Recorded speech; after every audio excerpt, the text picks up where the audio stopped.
Oke, selamat datang kawan-kawan di channel saya. Dan terima kasih lagi buat teman-teman yang mau menonton video ini ya. Dan yang belum subscribe, silakan subscribe. Karena subscribe itu gratis. Oke teman-teman, kita masih membahas tentang tema kita, yaitu bukti bahwa Yesus itu adalah Tuhan. Jadi di luar sana menganggap bahwa Yesus itu bukan Tuhan, tapi kita sebagai orang yang percaya kepada Tuhan Yesus, kita mengakui dan meyakini bahwa Yesus Kristus adalah Tuhan. Nah, beberapa waktu yang lalu saya sudah upload video tentang bukti Yesus adalah Tuhan dari segi bahwa Yesus itu adalah kekal adanya.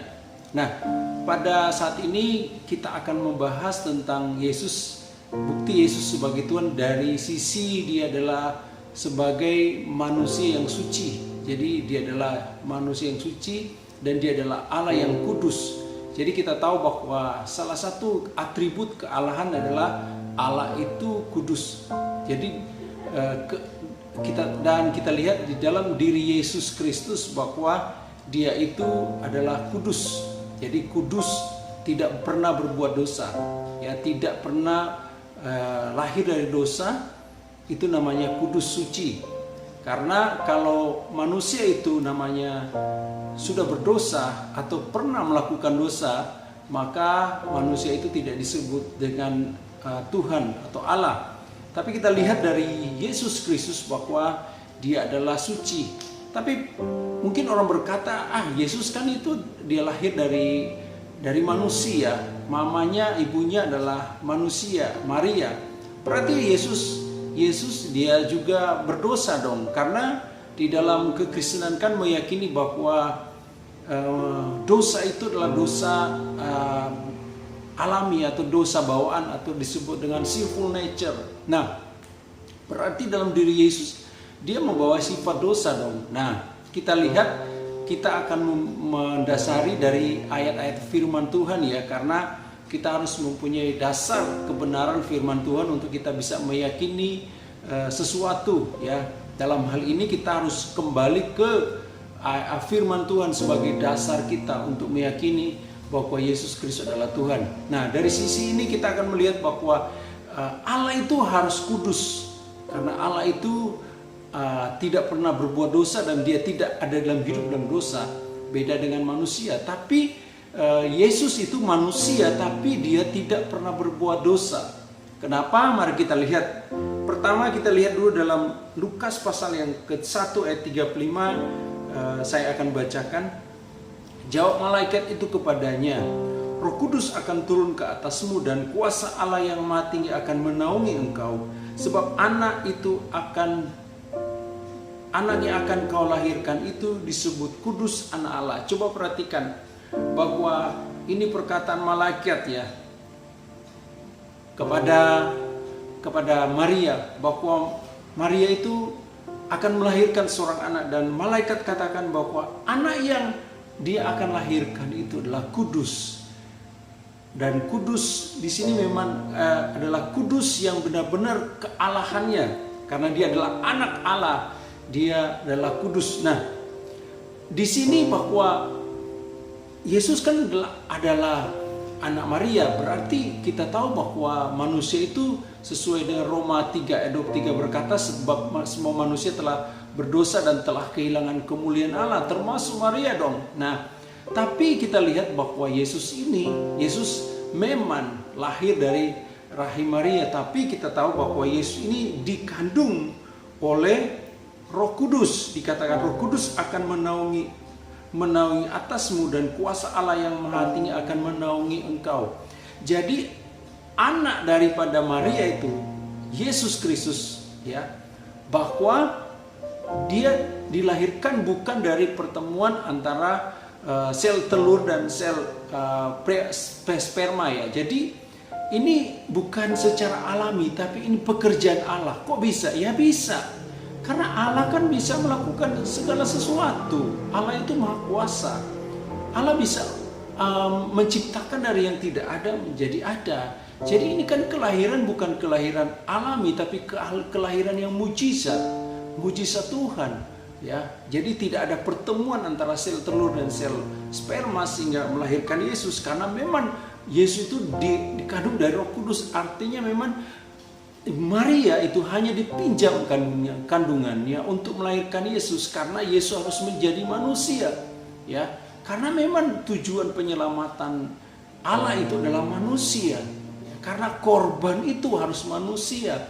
Yang akan menghubungkan antara manusia dengan Allah harus adalah manusia yang 100% dan Allah 100%.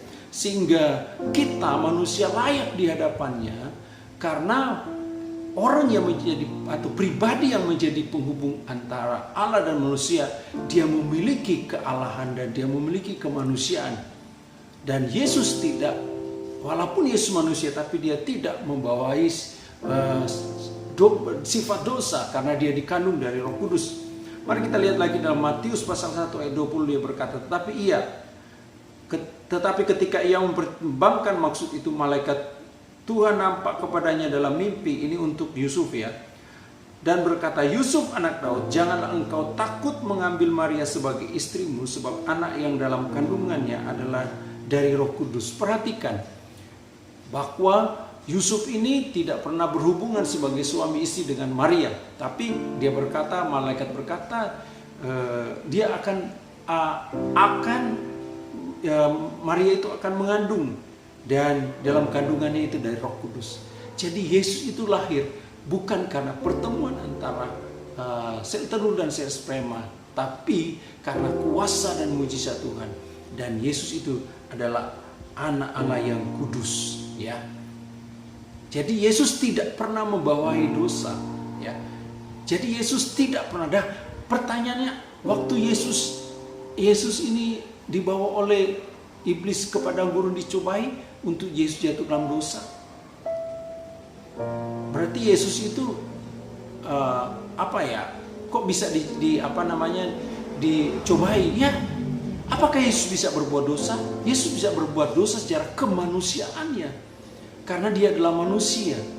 Tetapi dia tidak akan melakukannya karena dia adalah Allah, dan dia tujuan penyelamatannya adalah kepada manusia, semua manusia yang berdosa. Bagaimana dia menjadi tebusan sedangkan dia jatuh dalam dosa? Tidak mungkin, ya. Jadi Yesus Kristus adalah kudus, walaupun dia dicobai oleh iblis, dia tidak jatuh ke dalam dosa. Mari kita lihat juga di dalam 2 Korintus 5 ayat yang ke-21, dia berkata, dia yang tidak mengenal dosa telah dibuatnya menjadi dosa karena kita, supaya di dalam dia kita dibenarkan. Jadi Yesus itu mengambil keberdosaan manusia, tapi dia tidak pernah berbuat dosa, dia tidak hidup dalam dosa, karena dia adalah kebenaran. Tetapi dia menjadi dosa, artinya ketika dia disalibkan, itu adalah suatu hukuman karena dosa. Pada zaman Romawi, pada waktu, orang yang disalibkan adalah orang yang berbuat dosa atau seorang penjahat. Dan Yesus menjadi penjahat, Yesus menjadi tebusan supaya kita yang berdosa ini, semua dosa ditimpakan kepadanya. Sehingga ketika kita datang kepada Yesus, Yesus menyerahkan itu kepada Bapa, dan Bapa itu melihat bahwa di dalam diri Yesus ada kekudusan, ada kealahannya. Dia menanggung semua dosa manusia, dan ketika dia persembahkan kepada Allah, maka Allah itu memandang Yesus itu kudus, dan dia menampungnya. Dan Allah melihat Yesus sebagai kudus adanya, sehingga kita manusia dilayakkan oleh Tuhan, sehingga kita mendapatkan pengampunan dosa. Karena apa, Bapak Ibu Saudara sekalian? Orang yang masuk dalam kerajaan surga adalah orang yang dikuduskan, atau orang yang telah disucikan dari dosa.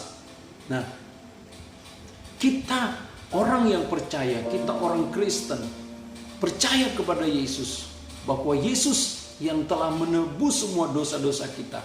Ketika kita datang kepada Dia, ketika kita percaya kepada Dia dan mengaku semua dosa kita, maka ketika kita menghadap kepada Bapa di surga, kita mendapatkan pengampunan oleh karena darah Kristus Yesus, sehingga kita layak untuk masuk dalam kerajaan surga.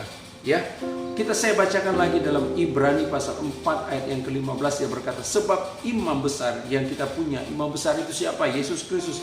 Bukanlah imam besar yang tidak dapat turut merasakan kelemahan-kelemahan kita, sebaliknya sama dengan kita ia telah dicobai, hanya tidak berbuat dosa. Jadi Yesus sebenarnya bisa berbuat dosa, tapi dia tidak mau melakukannya karena dia mempunyai misi. Misi apa? Yaitu menyelamatkan manusia yang berdosa.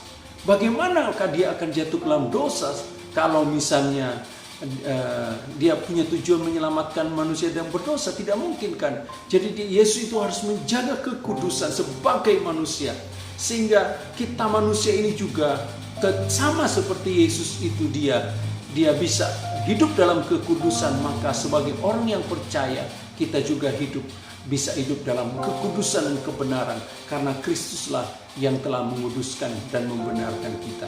Ya, jadi kita mempunyai Tuhan, punya Tuhan Yesus Kristus yang adalah kudus.